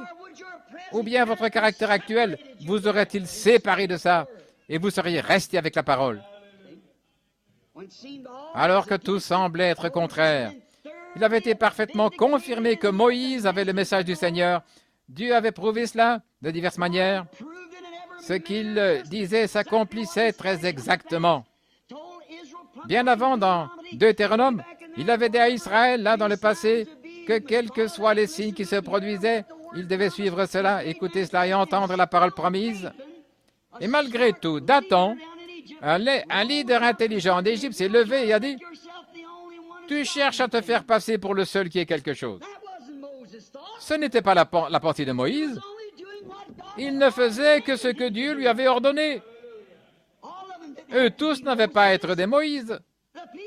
Le peuple devait seulement suivre ce que Moïse disait. Eux tous n'avaient pas à créer ni à accomplir des miracles et autres. Et c'est ça le problème aujourd'hui. L'autre jour, une femme m'a posé une question. Florence Chakarian, la sœur de frère Demos, sœur Williams et les autres. Elle a dit, frère Branham, je jeûne, et malgré tout, je n'arrive pas à chasser les démons. J'ai dit, tu n'es pas né pour faire cela. Ton devoir est de jeûner. Le Saint-Esprit est à l'œuvre sur quelqu'un d'autre là-bas pour ça. Voilà. Vous ne connaissez pas votre place. Si nous avions le temps, nous enseignerions ces choses au cours de longues réunions. Comment une personne a un fardeau pour ceci, pour cela. Vous savez, ce n'est pas à vous de le savoir, c'est lui qui fait cela. Vous vous soumettez simplement à votre appel. Alignez-vous toujours sur les Écritures pour voir si c'est vrai ou pas. Nous voyons maintenant que les deux, c'était Moïse qui était critiqué. Il était critiqué par ce groupe, mais Dieu a dit à Moïse, sépare-toi de lui, car je vais l'engloutir dans la terre. Et il l'a fait. Maintenant, vous voyez, vous devez savoir l'heure dans laquelle vous vivez. Jugez votre caractère par rapport à ce qu'ils étaient. Ou du temps de Christ. J'aimerais maintenant vous poser une question. Alors qu'ils avaient les meilleurs séminaires, les meilleurs prédicateurs, les gens les plus instruits, les rites les plus sacrés, et tout ce que nous avons, qu'on n'ait jamais eu. Mais lorsque Jésus est entré sur la scène, pour eux, il était vraiment un renégat. Mais vous voyez, Dieu a identifié son propre caractère en lui, en manifestant qu'il était Dieu. Et il a dit, si vous ne savez pas qui je suis, sondez les Écritures. Il disait, nous connaissons Moïse. Il a dit, mais si vous aviez connu Moïse, vous m'auriez connu aussi.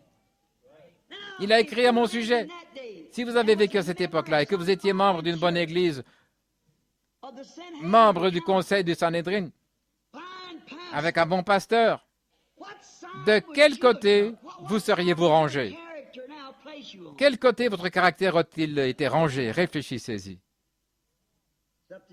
Ça dépend de vous. De quel côté vous aurez donc rangé votre actuel caractère? À quoi vous auriez-vous identifié du temps de Jésus, alors que votre pasteur dit « Oh, c'est du non-sens ». Et cependant, Vous voyez Jésus venir après, les Écritures déclarent que je devais faire cela, et il l'a fait. Les Écritures disent que je devais faire ceci, naître d'une vierge. Les Écritures déclarent. Voyez-vous, il a dit, sondez les Écritures et voyez où j'ai failli. Mais les gens disent, ne faites pas attention à ce gars-là, il a perdu la tête. Votre caractère présent, de quel côté vous seriez-vous rangé à l'époque de Jésus? Alors que les grandes dénominations et les grands théologiens étaient tous contre lui, et que tous les enseignants et tous les théologiens de l'époque étaient contre lui, tous les enseignants de la Bible étaient contre lui. Contre quoi? Contre la parole précise et bien tranchée de cet âge-là, rendue manifeste, identifiée, Dieu lui-même identifié. On l'appellera conseiller, prince de la paix, Dieu puissant, Père éternel. Une vierge concevra et donnera naissance à ce fils. La domination reposera sur ses épaules. Son royaume n'aura pas de fin. Qui est cette personne-là? Un bébé, Dieu. Dieu est devenu un homme. Pouvez-vous imaginer Jéhovah pleurant comme un bébé? Pouvez-vous imaginer Jéhovah naissant dans une étable? Pouvez-vous imaginer Jéhovah jouant comme un petit garçon? Pouvez-vous imaginer une église qui prétendait l'adorer, le crucifié? De quel côté seriez-vous identifié? Avec le côté de ce que dirait la vraie et précise parole, ou bien auriez-vous pris position pour votre credo? Avec votre caractère actuel, où seriez-vous? Eh bien, c'est juste là où vous auriez été. Tout ce que vous êtes maintenant même, c'est exactement ce que vous auriez été là-bas. Exactement. C'est clairement défini. Oh là là. Quand son signe est messianique, maintenant regardez, son signe messianique a identifié son caractère, car c'était Dieu dans un homme, la parole. Voyez-vous ce que je veux dire? Il discernait les pensées, il a dit aux gens toutes ces choses.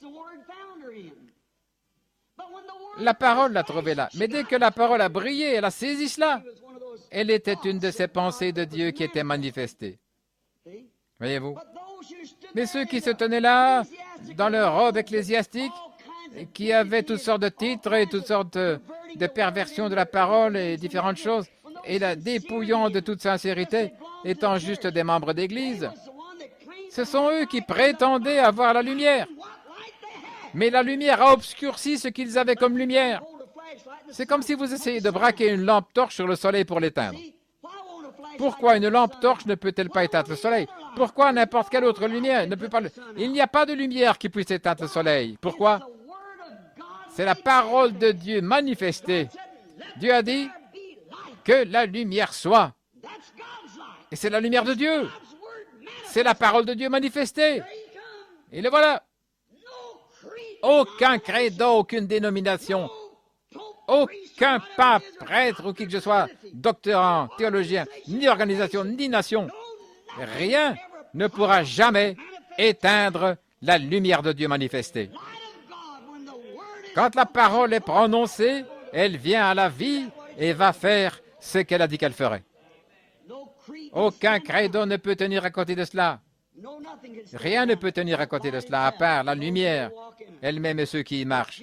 Il s'agit de Jésus-Christ, ressuscité des morts, se manifestant lui-même parmi nous, et nous marchons en lui. Rien ne peut arrêter cela. Le ciel et la terre de Jésus passeront, mais elle ne faillira pas. Tous les enseignants de la Bible, les autres, bien qu'ils aient vu cette parole confirmée, son signe messianique révélant cette petite prostituée qu'il était, voyez-vous, d'autres qui étaient des pensées dans l'Esprit de Dieu, comme Pierre et Nathanaël, et tous ceux qui étaient dans la pensée de Dieu. Aussitôt que cette lumière a brillé, ils le reconnurent. On n'avait pas à les tirer à l'autel, les supplier, leur dire de faire quelque chose, qu'on leur offrirait une meilleure vie, qu'on verrait si on pourrait parler au patron pour leur trouver du travail, ou les mettre dans un meilleur environnement. Ça leur importait peu. Ils ont dû combattre pour garder leur place. Mais rien ne nous séparera, dit la Bible, de l'amour de Dieu qui est en Christ. La persécution, les périls, la mort elle-même ne peut pas nous séparer. Parce que nous étions toujours ces pensées. Très bien. Allons-y. Votre état présent vous identifierait-il aux pharisiens de ce temps-là? Votre état présent? Et si vous dites, non, cela ne m'identifierait pas aux pharisiens de ce temps-là, alors qu'en est-il d'aujourd'hui? Hébreux 13:8 dit qu'il est le même hier, aujourd'hui, éternellement. Eh bien, à quel état votre caractère présent vous identifie-t-il maintenant? Je ne voudrais rien avoir à faire avec ces pharisiens, absolument pas. Eh bien, pour vous, ce n'est qu'un nom, mais qu'en est-il de l'état dans lequel vous êtes quand vous le voyez aujourd'hui dans son Église exactement tel qu'il l'était alors? Maintenant, où seriez-vous? L'histoire se répète. Les pharisiens de ce temps-là s'opposèrent à lui à cause des préjugés. Et voilà le problème aujourd'hui. Le monde des dénominations s'oppose à la vérité de la parole à cause des préjugés. Il n'y a pas longtemps, j'ai été interviewé par un prêtre catholique. Vous devez essayer d'enseigner la Bible. Il dit, c'est ce que je crois. Il a dit, Dieu est dans son Église, j'ai dit, Dieu est dans sa parole. Tous ces gens du temps primitif étaient catholiques. J'ai dit, Pierre, Jacques et Jean étaient tous catholiques. J'ai dit, s'ils l'étaient, il a dit, que pensez-vous de l'Église aujourd'hui? Et j'ai dit, elle est bien mieux qu'elle l'était alors. Et j'ai dit, faites les choses que vous faisiez alors. Vous voyez, le caractère montre exactement ce que c'est. Les pharisiens de ce temps-là, à cause des préjugés, rappelez-vous, c'était des préjugés. En fait, ils l'ont vu. Nicodème, un de leurs sacrificateurs, l'a exprimé. Il a dit, Rabbi, nous savons que tu es un docteur venu de Dieu. Personne ne peut faire ce que tu fais si Dieu n'est avec lui. Vous voyez? Mais à cause des préjugés. Parce que lui, il ne se joignait pas à leur groupe. S'il était venu en disant, eh bien vous les pharisiens, vous êtes dans l'erreur, je suis un sadducéen, ou vous les sadducéens, vous êtes dans l'erreur, je suis pharisien. Oui, les pharisiens diraient, vous voyez, je vous ai dit que nous avions raison. Mais il n'est allé vers aucun d'eux, il se tenait au milieu d'eux. Si à ce moment-là, vous l'aviez suivi pour voir ses miracles, et vous dites, oh, j'aurais aimé voir ces miracles. Mais si vous l'aviez suivi pour voir ces miracles et qu'ensuite, quand il est arrivé au point où il a cessé de manifester ces miracles et qu'il s'est mis à leur enseigner, et les 70 prédicateurs ordonnés par Christ se sont levés et ils sont partis. Parce qu'il leur avait dit quelque chose avec quoi la science ne s'accordait pas, ou avec quoi le reste de la foule ne pouvait pas s'accorder. On ne pouvait pas comprendre comment cet homme qui était un homme se faisait pourtant Dieu, disant qu'il était descendu du ciel. Le Fils de l'homme est monté d'où il est venu. Et les gens ont dit, oh, c'est trop difficile, on ne peut pas suivre ça. Maintenant, à quoi seriez-vous identifié, là, avec le caractère que vous avez? Quelque chose a façonné votre caractère. Voyez-vous, vous allez vous retrouver quelque part. Qu'auriez-vous fait? Maintenant, dans votre état présent, qu'est-ce que vous auriez été à ce temps-là? Tous les enseignants étaient contre lui et tout. Et ces miracles l'identifiaient. Et quand les 70 se sont levés, les pasteurs, les ministres se sont levés et ont dit, nous ne pouvons pas comprendre ça. Seriez-vous partis comme cette assemblée-là? Ou bien auriez-vous été comme les disciples, peu importe ce qu'ils disent? Voyez-vous, c'est ça. Alors Jésus s'est retourné, il les a mis à l'épreuve. Il a dit, vous aussi, vous voulez partir? Voyez-vous? Il l'avait pris au piège. Eh bien, cet homme est un vampire. Il a dit que nous devions manger sa chair et boire son sang. Et puis ils sont partis, l'assemblée. Eh bien, a dit le prédicateur, eh bien, nous allons rester un peu plus longtemps pour voir tout ce qu'il en est. Et Jésus a dit, quand vous verrez le Fils de l'homme s'identifiant lui-même comme étant Dieu, quand vous verrez le Fils de l'homme monter au ciel d'où il est venu, oh, ont-ils dit, c'en est trop pour nous. Et ils se sont retirés. Alors il s'est tourné vers ses disciples, il a dit, vous voulez aussi partir? Et Pierre a dit, Seigneur, à qui irions-nous? Où pouvons-nous aller? Nous savons que toi et toi seul as les paroles de la vie. Et c'est pareil aujourd'hui. Lui, pas votre organisation, pas votre groupe. Christ est lui seul a les paroles de la vie. À quoi vous identifiez-vous? À une fable mensongère ou quelque chose qu'un homme a fabriqué ou une réalisation de Dieu? Comme j'ai parlé dimanche passé sur le compte à rebours de ce que Dieu a été capable d'accomplir pour introduire maintenant l'âge de l'astronaute, voyez-vous. Où seriez-vous? Où arrivez-vous à avoir votre propre identification maintenant? Remarquez. Avec l'enseignant populaire et aimable, jeunes gens, j'aimerais vous parler juste une minute. À quoi vous identifiez-vous, jeune dame, vous à l'école? Oh, vous pouvez fendre des grains, vous pouvez montrer tout ceci, être un professeur de sciences et tout, mais savez-vous quoi? Ils ne peuvent pas vous donner la vie. La vie ne vient que de Christ. Le connaître lui, pas connaître sa parole, connaître son Église, pas de connaître ceci, mais le connaître lui, c'est la seule chose qui puisse vous donner la vie. Alors quand ceci vient devant un adolescent moderne, ou votre garçon pentecôtiste Elvis Presley, qui a vendu son droit de naissance pour un parc de Cadillac et $1 million et des disques d'or et tout, c'est ce que veut le monde. Ils veulent une Pentecôte qui laisse les gens. Oui, les femmes veulent une Pentecôte qui les laissera couper les cheveux, porter des shorts, faire ce qu'elles veulent et garder tout simplement leur témoignage d'être pentecôtistes. Elles veulent malgré tout ça, voyez-vous. Oh non, j'aimerais pas me joindre à cette bande-là. Non, non, voyez-vous. Ils veulent ça. C'est simplement la nature. Et certains hommes qui sont conduits par les femmes leur donnent cela. Mais Dieu est capable de ces pierres. Quelqu'un doit répandre la lumière. Et aujourd'hui, nous avons des hommes qui aussi n'ont pas peur de répandre cela. Advienne que pourra. À quoi êtes-vous identifié? Dans quel groupe êtes-vous? Où vous tenez-vous? Ce jeune homme, il s'est identifié à sa propre Église. Le prix était trop grand. Donc, si vous vous souvenez de sa dernière identification, de ce à quoi nous avons identifié ce jeune chef qui avait eu l'opportunité de suivre Jésus, il est allé de l'avant, il a choisi son Église et a continué. C'était un bon garçon. Il a dit qu'il observait les commandements et faisait toutes ces choses.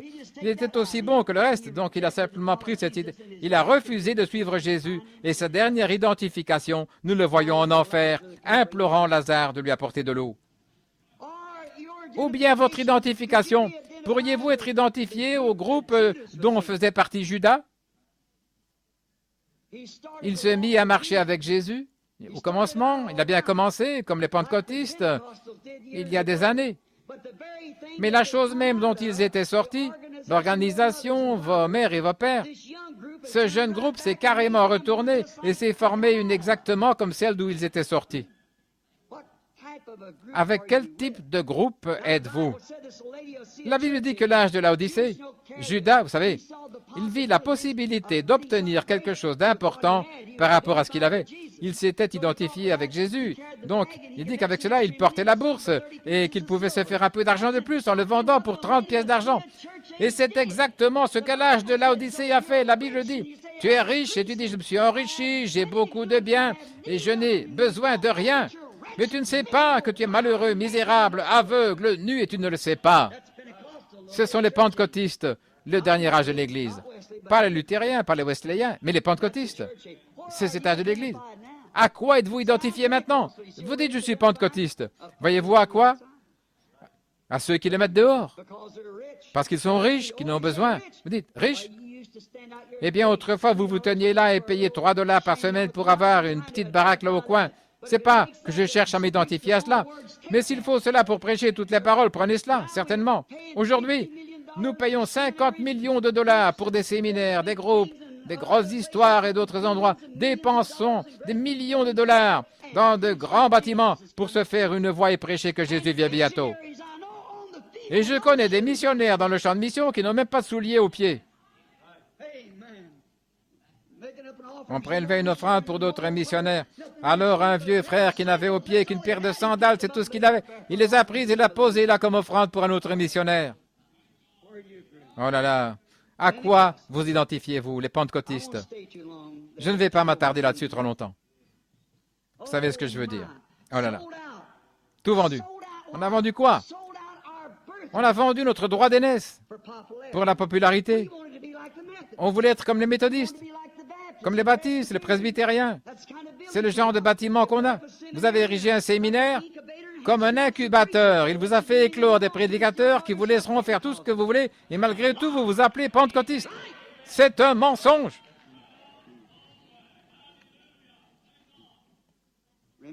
Souvenez-vous, Souvenez-vous, ce fut la chose même qui rendit Judas populaire parmi les autres ministres. Il l'a vendu pour 30 pièces d'argent. Qu'est-ce qui l'a rendu ainsi? Il doutait en fait des déclarations de Christ comme quoi il est la parole. Il pouvait voir cet homme manger avec lui, faire la pêche avec lui, là-bas et tout le reste, et lui être la parole. Il ne pouvait pas croire cela. Il ne pouvait pas croire qu'il était Dieu, mais il était. Le caractère de Judas amena ce dernier à faire cela. Votre caractère a-t-il fait la même chose? Souvenez-vous que Judas était très religieux. Je suis allé en Afrique et les gens disaient, « Eh bien, Elvis Presley, nous avons ces chansons partout ici, Pat Boone et les autres. On ne devrait même pas permettre de citer le nom. La souillure et la saleté, c'est hypocrite. Celui qui cite le nom de Christ, qui se sépare du péché. » Et voilà. Voyez-vous, nous sommes. Le péché est tellement trompeur, il s'infiltre astucieusement. Vous ne savez pas qu'il est là jusqu'à ce qu'il vous ait déjà enveloppé. Et alors il vous a dans son étreinte. Voyez-vous à quoi Judas finit par s'identifier? Et mon frère, parce que l'église que vous fréquentez est plus grande que l'église voisine. Voyez-vous, pourtant il prêche la vérité et vous ne vous le faites pas. Voyez-vous où cela vous amène? C'est l'esprit de Judas. Et connaissez-vous sa dernière identification? Il s'est pendu ainsi qu'à mort. Où trouvez-vous que vous vous identifiez aux véritables disciples de Christ? Nous allons terminer maintenant. Fidèle à lui et à sa parole, face à toutes les critiques, pouvez-vous vous identifier à Pierre le jour de la Pentecôte? Quand eux tous ont vu cela, ils ont dit, « Regardez cette bande de fous, ils sont tous ivres !» Pierre s'est levé, il a dit, « Vous, hommes de Jérusalem, et vous qui demeurez en Judée, sachez ceci et prêtez l'oreille. Ces gens ne sont pas ivres comme vous le pensez, ce n'est que la troisième jour. Mais c'est ici l'écriture qui a été annoncée par le prophète Joël. Qu'était-ce? La parole de Dieu était rendue manifeste. Il a dit, repentez-vous et que chacun de vous soit baptisé au nom de Jésus-Christ pour le pardon de vos péchés, et vous recevrez le don du Saint-Esprit. La promesse est pour vous, pour vos enfants et pour tous ceux qui sont au loin. Combien? En aussi grand nombre que le Seigneur notre Dieu les appellera. Il n'a jamais appelé tout le monde. Mais ceux qui sont appelés savent quoi faire. Très bien. Ou identifié avec Paul. Ou lorsque vous étiez avec Paul, quand Démas, qui aimait la popularité, l'a abandonné pour les choses du monde, son assistant. Si vous avez vu que tout le monde se moquait de Paul, que vous aviez entendu Paul dire « Apporte-moi un manteau », un homme qui avait un ministère comme le sien et qui n'avait qu'un seul manteau. Et Démas s'est dit « Il devrait avoir une très grande école biblique, et tout ce qui est organisé et tout, une grande association. Il pouvait guérir les malades, il était un prophète. Eh bien, il devrait avoir beaucoup d'argent, des millions, là. » Et voilà que cet homme n'avait qu'un seul manteau. Et il a dit « Il commence à faire froid. Dis-lui de m'apporter mon manteau. » Et Démas, en voyant ça, il est allé avec le monde, laissant son pauvre petit frère se débattre tout seul. Oseriez-vous vous tenir là et voir Jésus dans le froid, le voir dans le besoin et vous éloigner de lui? Vous vous souvenez de Saint Martin? Beaucoup parmi vous, les frères, se souviennent de lui. Les écrits de Saint Martin. Il était à Tours, en France. Il n'était pas chrétien. Sa mère était chrétienne. Il était un cousin d'Irénée.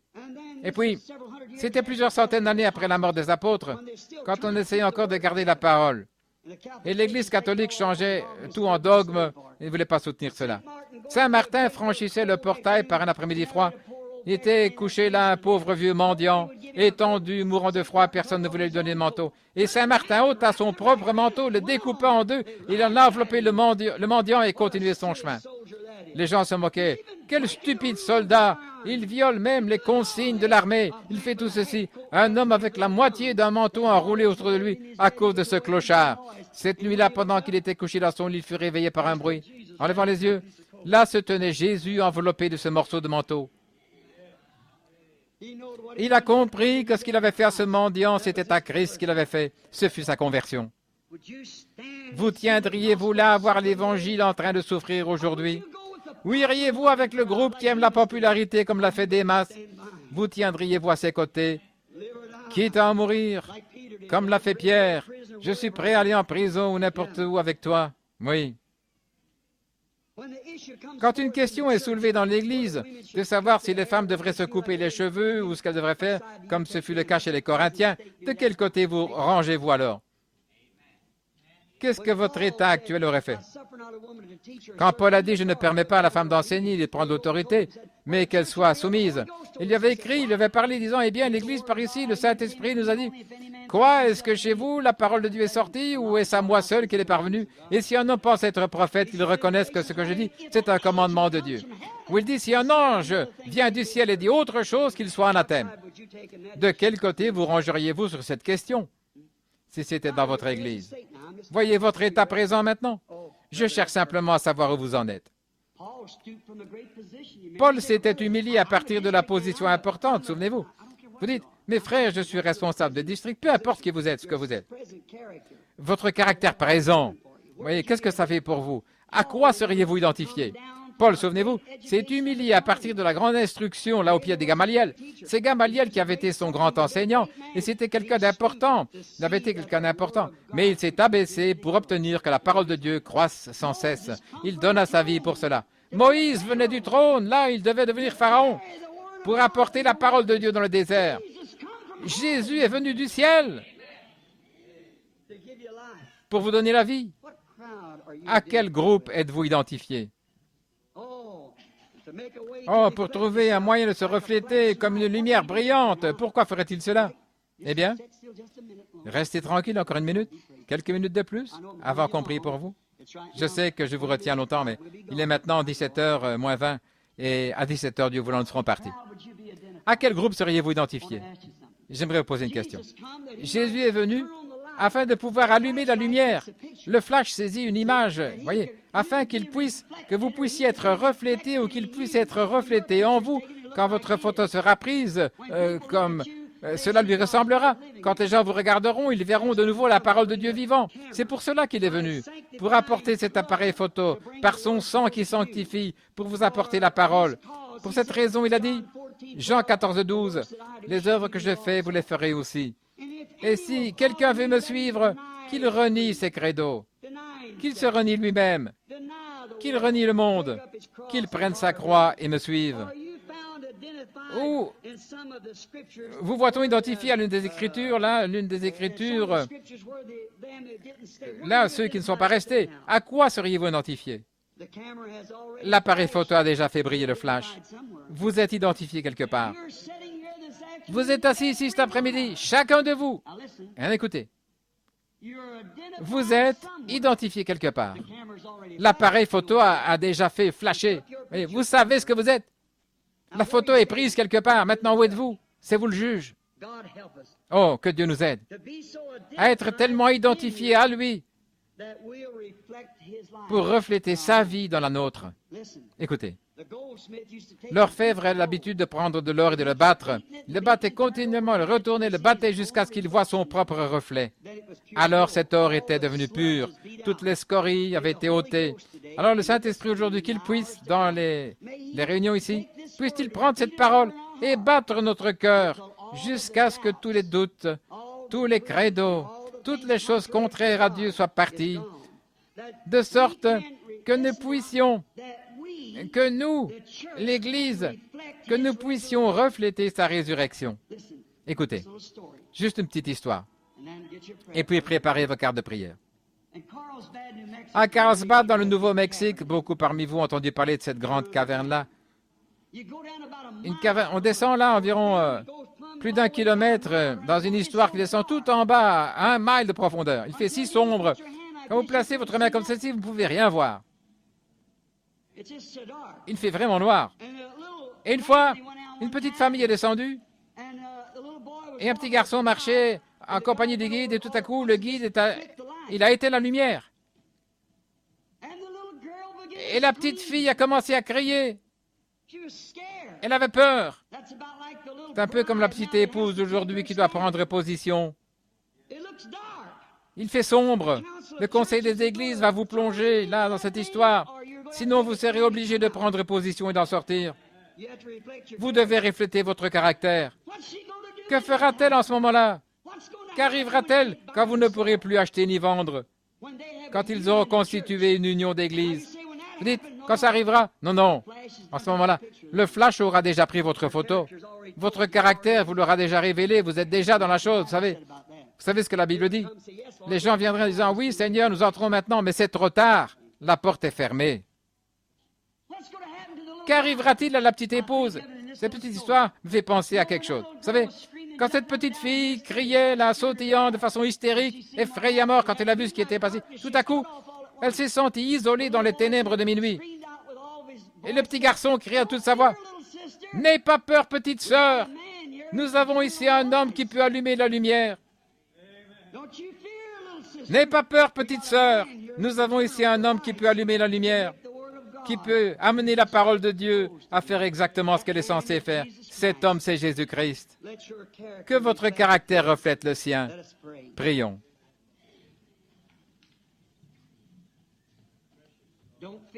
N'aie pas peur, petite sœur. Nous avons un homme ici qui peut allumer la lumière. Où que vous soyez, où que vous ayez vu votre place cet après-midi, je vous laisse avec vous. Votre caractère actuel vous amènera à voir quelque part le long de la ligne. En effet, nous aurions pu passer des heures et des heures là-dessus. Quel est votre caractère présent? Maintenant, priez, priez aussi. Et souvenez-vous, il se peut que je ne vous revoie jamais. Il se peut que vous ne me revoyiez plus jamais avant notre rencontre là-bas. Dans votre état présent, peu importe, dans votre état présent, moi aussi je suis là-dedans. Que reflète mon caractère cet après-midi? À quoi suis-je identifié? Père Céleste, sonde nos cœurs en cet instant. Ça n'exige qu'une fraction de temps, un changement. Que la pensée de Christ entre en nous. La Bible dit que la pensée qui était en Christ soit en vous. Cela change notre caractère. Et dans ce long sermon, si je devais l'appeler ainsi cet après-midi, juste à mon humble façon de montrer aux gens ce que je crois, ce que tu veux nous faire savoir. Oh Dieu, que la pensée qui était en Christ soit en moi. Et si j'ai manqué de ponctuer ta parole d'un amen quelque part, d'un amen, et puis de la suivre, alors Seigneur, change-moi, refaçonne-moi. Je suis ton serviteur, je veux l'être. Seigneur, aide-moi. Aide tout le monde ici, Seigneur. Et à présent, je te les confie. Seigneur, s'il y en a ici qui étaient dans ta pensée avant la fondation du monde, certainement ceci les réveille. Je crois que chacun d'eux y était. Et alors, Père, nous saurons, quand tu seras venu, et que le grand livre sera ouvert, alors nous comprendrons. Et s'il y en a qui ont erré, qui sont sortis du sentier, je prie au Dieu qu'aujourd'hui tu les ramènes, que tu les ramènes à ce sentier de justice et de la vie. Nous sommes entre tes mains, Seigneur, fais de nous comme bon te semble. Je te donne cette assistance comme des trophées de la réunion au nom de Jésus-Christ. Amen. Maintenant, nous n'avons pas de temps pour l'appel à l'autel, mais je désire que l'appel à l'autel se fasse dans votre cœur. À quoi êtes-vous identifié dans votre état présent?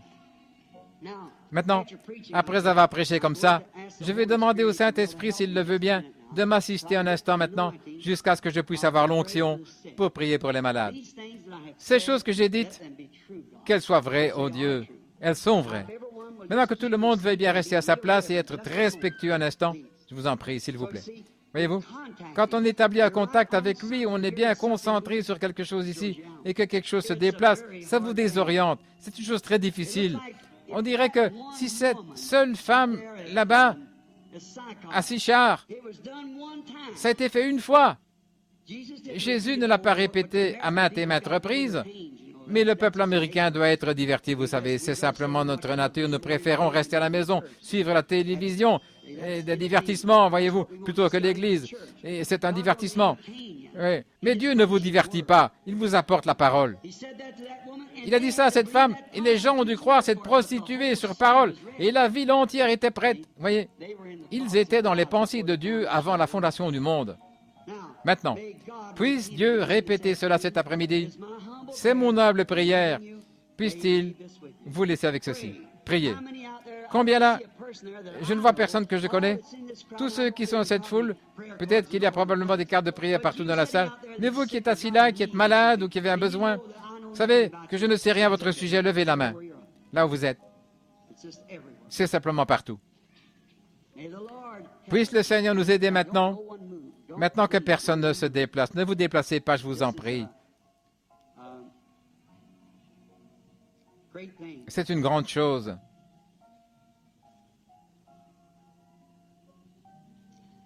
Maintenant, il n'est pas nécessaire que je le dise, que j'essaie de l'expliquer, il n'y a pas moyen de le faire. La Bible dit, qui est la parole, qu'il est un souverain sacrificateur qui peut être touché par le sentiment de nos infirmités. Bien des fois, vous êtes inconscient de la foi, vous l'avez, vous ne le savez pas, vous essayez de vous introduire de force là et vous passez par-dessus. C'est si humble, si simple, voyez. Et il est le grand prêtre qui peut être touché par nos infirmités. Si donc vous le touchez, il agira comme il l'a fait auparavant, est-ce vrai? Maintenant, regardez. Voyez cette femme assise juste là? Je ne connais pas cette petite dame. Elle est juste assise là, mais d'une façon ou l'autre, elle est entrée en contact avec Dieu. Car dans la dimension où je regarde maintenant, je vois cette femme. Elle est consciente que quelque chose se passe. Elle prie pour ses enfants qui ne sont pas ici. C'est vrai. Je ne la connais pas. Je n'ai jamais vu cette femme, mais elle est profondément inquiète au sujet de ses enfants. Croyez-vous que je suis son serviteur? Croyez-vous que Jésus-Christ est ici, le Saint-Esprit? Oui. Si nous pouvons nous mettre hors du chemin, maintenant, quant à vous guérir, je ne le peux pas. Ou vous donner votre désir, je ne le peux pas, vous voyez. Ça doit venir de Dieu, à moins qu'il me dise de vous le dire, voyez. Maintenant. Mais s'il peut me révéler quel est le problème avec cet enfant, quoi que ce soit, croirez-vous que je suis son serviteur? Maintenant, pour l'auditoire, si vous souhaitez. Si vous voulez lever, la madame. Eh bien, la Bible est posée ici devant moi. Je ne connais pas cette femme, je ne l'ai jamais vue. Et me voilà de retour à Sichard maintenant. Je vous en prie que tout le monde soit respectueux. Quand vous voyez quelque chose, oui, c'est un esprit, ça se déplace et ça me désoriente. Oui, la dame a 3 enfants pour lesquels elle prie et tous les 3 sont couverts d'une ombre, c'est-à-dire qu'ils ne sont pas chrétiens. Ils ne sont pas sauvés. C'est vrai. L'un d'eux, c'est une fille. Et elle a une plaie à la partie supérieure de sa jambe. C'est vrai, n'est-ce pas? L'autre a quelque chose qui ne va pas aux yeux, l'un des garçons. L'autre a une affection au cœur. Il est alcoolique. C'est vrai. C'est votre désir? Est-ce que c'est ce que vous désirez de Dieu? Alors je demande au nom de Jésus qu'il vous accorde votre désir. Gloire à Dieu. Avez-vous besoin d'autre chose? Voici une dame, juste quand j'ai dit ça, ça l'a troublée. Elle est assise juste ici. Elle souffre de l'arthrite. Elle s'appelle Madame Thomason. Oui, je vous suis inconnu. Je ne vous ai jamais vu de ma vie, mais c'est là votre nom.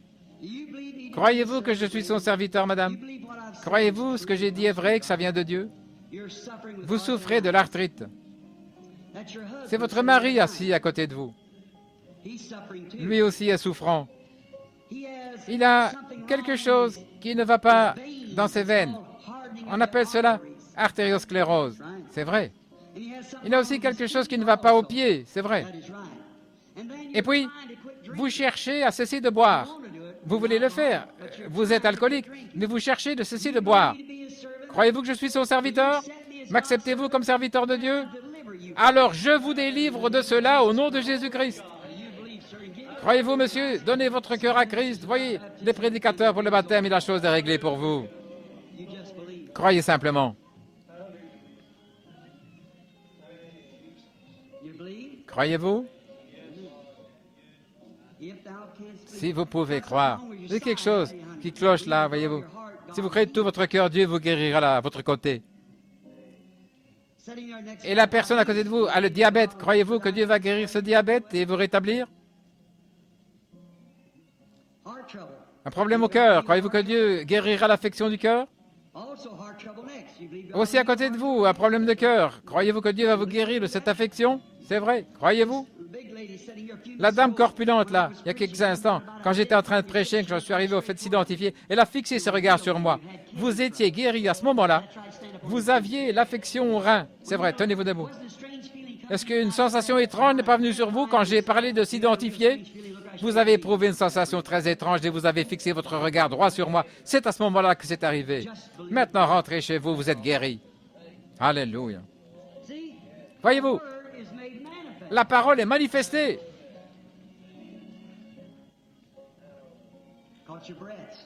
Oh, ça a retenu votre souffle, monsieur. Croyez-vous que Dieu peut vous guérir de cette affection au cœur, vous rétablir? Cet homme aux cheveux gris, là, le bel homme assis là, croyez-vous que Dieu va guérir cette affection du cœur? Oui. Et votre femme est assise là. Croyez-vous que je peux vous dire ce qui ne va pas avec votre femme, avec l'aide de Dieu? Croyez-vous que Dieu peut me dire ce qui ne va pas avec elle? C'est l'anémie, une maladie de sang, c'est vrai. Croyez-vous que Dieu vous guérira tous les deux maintenant? Vous croyez? Vous l'acceptez? Maintenant, la dame assise à côté d'elle. Voyez-vous, cette femme, quelque chose qui ne va pas au dos. Croyez-vous que Dieu va guérir ce mal de dos, madame, et vous rétablir? L'homme à côté, de l'arthrite. Croyez-vous que Dieu va vous rétablir, monsieur? Acceptez-vous cela? Alors, tenez la main levée, très bien. Cette petite dame assise là qui regarde droit vers moi. Oui, elle prie pour sa mère. La mère est à l'hôpital, souffrant d'une infection, c'est vrai. Vous, sœur, qui avez levé la main juste à côté d'elle, n'était-ce pas pour votre mère que vous priez? Cette dame en train de prier pour sa mère à l'hôpital. Mais vous, votre papa a le cancer et vous priez pour lui, c'est vrai. La dame à côté a un problème de poumon. Croyez-vous que Dieu va guérir le poumon? Maintenant, vous voyez, ça m'a simplement pris au point, je suis pratiquement aveugle. Il y a environ 20 ou 30 personnes là-bas. Quoi? À quoi êtes-vous identifié? Êtes-vous identifié en disant « Je suis un croyant, je crois en Dieu » ou « Je crois que c'est lui » ou êtes-vous identifié à la parole pour dire « Dieu a promis que ce que Jésus a fait alors, il le fera de nouveau aujourd'hui » et je crois que nous vivons du temps de Sodome et juste avant la destruction du monde. Et Jésus a promis qu'il se manifesterait de nouveau exactement comme il l'a fait à Sodome et là-bas, tel qu'il est en train de le faire maintenant. Alors vous tous qui avez des cartes de prière dans cette rangée ici, cette section, tenez-vous debout contre le mur là. Quittez simplement votre place, là contre le mur. Maintenant, tous dans cette section, vous qui avez des cartes de prière, la section du milieu, tenez-vous debout là dans cette allée. Sortez de ce côté. Maintenant, ne vous déplacez pas, tenez-vous juste dans l'allée. Je veux que ce groupe ici se tienne de ce côté-là. Écoutez, tournez-vous de ce côté. Retournez par là et regroupez-vous par ici. Maintenant, que tous ceux qui sont dans cette autre section et qui ont des cartes de prière, qu'ils se tiennent debout dans cette allée-ci de l'autre côté. Et rentrez vers l'arrière, regroupez-vous derrière ceux-là. Soit vous allez voir un fiasco total, ou vous allez voir la gloire de Dieu. Maintenant, à quoi vous identifiez-vous aujourd'hui? Aux croyants? Ou faut-il que vous soyez divertis? Ou allez-vous croire Dieu? Certains parmi du temps de la Bible, même l'ombre de Pierre, de Saint-Pierre, un pécheur qui ne savait pas écrire son nom, l'ombre de cet homme accomplissait le même signe que vous voyez aujourd'hui. Cette ombre est passée, les gens étaient guéris. Combien savent que c'est la vérité? Maintenant, frères, vous n'êtes pas exclus. Pendant que ceux ici, voyez-vous, ça produira la même chose. S'il y a un pasteur qui croit à la prière pour les malades, je n'aimerais pas vous faire croire, alors que je me tiens ici en tant qu'évangéliste avec un don de discernement comme cela, dans cette heure prophétique où nous vivons. Je ne veux pas vous faire croire que votre pasteur n'est pas simplement autant que n'importe qui d'autre. Il est un serviteur de Christ ayant la même autorité que moi ou que n'importe qui. Notre autorité, c'est Jésus-Christ. Et je vais leur demander de venir prier avec moi pendant que nous sommes en train de prier. Maintenant, chaque pasteur ici présent qui croit dans la guérison divine et qui veut se tenir ici avec nous, Voudriez-vous venir prendre votre place avec moi pendant que je prie pour les malades? N'importe lequel d'entre vous, les pasteurs, ce groupe de pasteurs, les pasteurs qui parrainent, je leur ai demandé là, j'ai dit que peu importe qui il est, quelle église, que vous soyez presbytérien, luthérien ou un prêtre catholique, venez ici vous tenir avec nous si vous croyez le message de Christ pour montrer que vous croyez dans la guérison divine. Venez ici et imposez-leur les mains. Certainement, vous ne voudriez pas séparer, en tant que serviteur de Christ, vous ne voudriez pas vous séparer des êtres humains, qu'ils appartiennent à votre paroisse ou pas. Vous voyez, vous ne voudriez pas vous séparer d'eux. Vous allez croire. Et maintenant, je pense qu'on est pratiquement prêt à imposer les mains à ces personnes malades afin qu'ils soient guéris. Très bien, je crois que les lignes sont presque prêtes pour commencer. Je voudrais que les huissiers occupent maintenant leur place afin qu'ils puissent aider les gens. Maintenant. Que tout le monde puisse comprendre. Maintenant. Écoutez très attentivement. Pouvez-vous attendre? Dites Amen. Dites encore une fois. Amen. Écoutez. Eh bien, je ne peux pas prendre tout le monde, me tourner là, prier et exercer le discernement. Je pourrais en prendre 5 ou 6 de plus et puis on m'emportera hors du bâtiment, vous savez ça. Jésus, une femme l'a touché, il s'est retourné. Il lui a dit quel était son problème et tout à ce sujet. Et il a dit, la vertu est sortie de moi, la force. Une seule personne. Et ça, c'était Dieu, manifesté dans la chair. Et ceci n'est qu'un petit don pour le manifester lui. Un don promis pour ce jour. Remarquez, mes amis, une fois Pierre fut appelé sur la scène là où se trouvait une femme morte du nom de Dorcas. Vous vous souvenez tous, dites Amen. Il est allé, il s'est agenouillé, il a prié. Écoutez maintenant, vous qui êtes dans la ligne de prière. Après avoir prié, il a imposé les mains à Dorcas et elle est revenue à la vie. Est-ce vrai? Maintenant, frères, je voudrais que vous et cette assemblée, vous vous joigniez à moi. Écoutez, il y a ici environ 500 personnes, ou peut-être plus, cet après-midi, pour qu'on prie pour elles. Eh bien, offrons la prière de la foi, chacun de nous. Et ensuite, quand les gens passeront, leur imposerez les mains, avec la foi que cela produira. Et je vais croire de tout mon cœur. Notre Père Céleste, à présent, la grande marche va commencer par ici. Des centaines de gens passeront et ces prédicateurs leur imposeront les mains. Fais qu'ils réalisent, Seigneur, qu'ils sont simplement en train de passer en dessous de la croix. Ils sont en train de passer là où le sang a été versé pour rendre ceci réel. En effet, celui qui était pendu à la croix dit, « Voici les miracles qui suivront ceux qui auront cru. S'ils imposent les mains aux malades, les malades seront guéris. » Et fais que les gens acceptent cela. Tu as promis que tu sauverais quiconque le veut. Tu ne peux pas sauver le monde parce que tous ceux qui veulent ne croiront pas en toi. Tu es entré dans une ville et tu n'as pas pu accomplir beaucoup de miracles à cause de l'incrédulité. Tu ne pourras pas non plus aider quelqu'un dans cette ligne, à moins qu'il soit disposé du fond du cœur à s'identifier aux croyants et à la parole de Dieu qui dit que la chose est réglée. Puisse cette glorieuse identification se faire maintenant, de sorte que lorsque chacune de ces personnes passera sous les mains des prédicateurs, le Saint-Esprit placera leur cœur qu'ils ont exécuté l'ordre de Dieu et qu'ils partent d'ici en se réjouissant, guéris par amour pour le royaume de Dieu. Nous t'obéissons, Seigneur, par cet acte, au nom de Jésus-Christ. Amen. Roy, venez ici si vous voulez et chantez « Crois seulement ».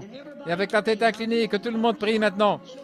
Ce sont des pères, des mères, des enfants, des petits bébés malades, des gens qui ont le cancer. Si c'était vous, vous voudriez quelqu'un de sincère et nous voudrions être aussi sincères. Maintenant, inclinons tous la tête. Je vais descendre ici parmi mes frères pour prier pour les malades. Oh, ça a été un moment merveilleux, cette communion fraternelle. Et j'ai remarqué quelque chose cet après-midi. Je ne sais pas si vous l'avez remarqué. 90% de ces gens qui ont été guéris avant même qu'ils arrivent là où j'étais. Gloire à Dieu. Il criait, il poussait des cris, rendait gloire à Dieu avant d'arriver là. À présent, nous allons prier pour ces mouchoirs.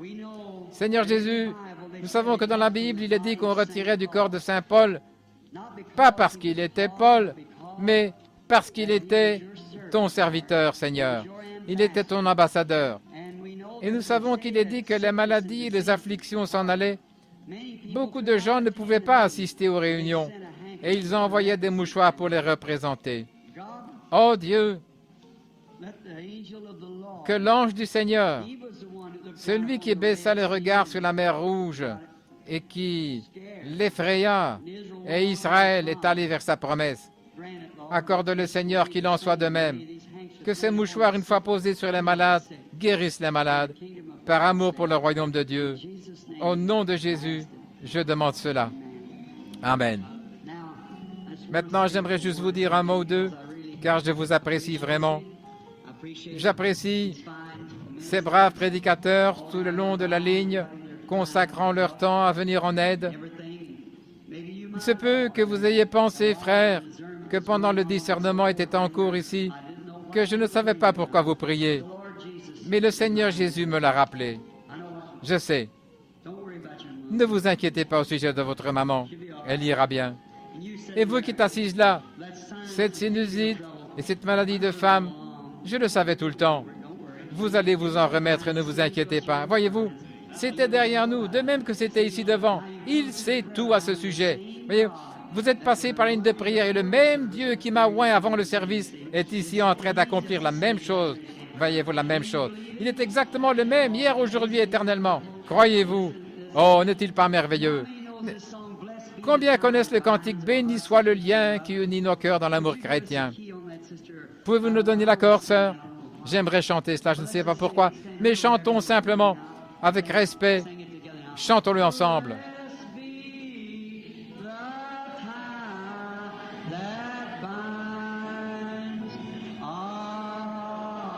Béni soit le lien qui unit nos cœurs dans l'amour chrétien.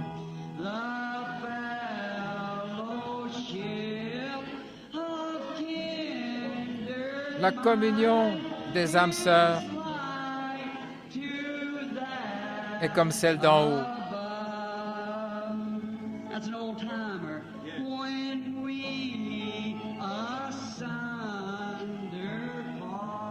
Quand nous nous séparons, levons la main. Quand nous nous séparons, cela nous cause une peine intérieure.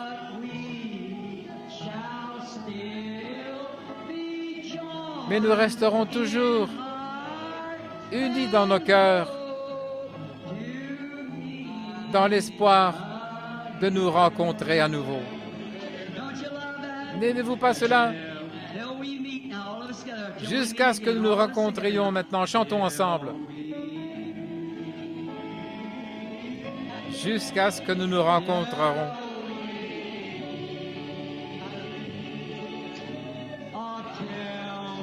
Jusqu'à ce que nous nous rencontrions au pied de Jésus.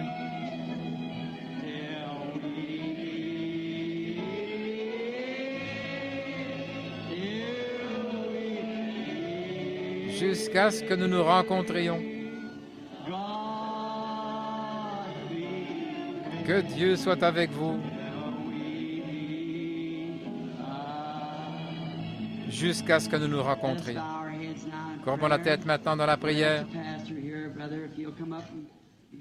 Je vais demander au pasteur ici de venir si vous avez quelque chose à dire, frère, et congédier l'assistance. Que Dieu soit avec vous jusqu'à ce que je vous revoie. Priez pour moi, je vous aime.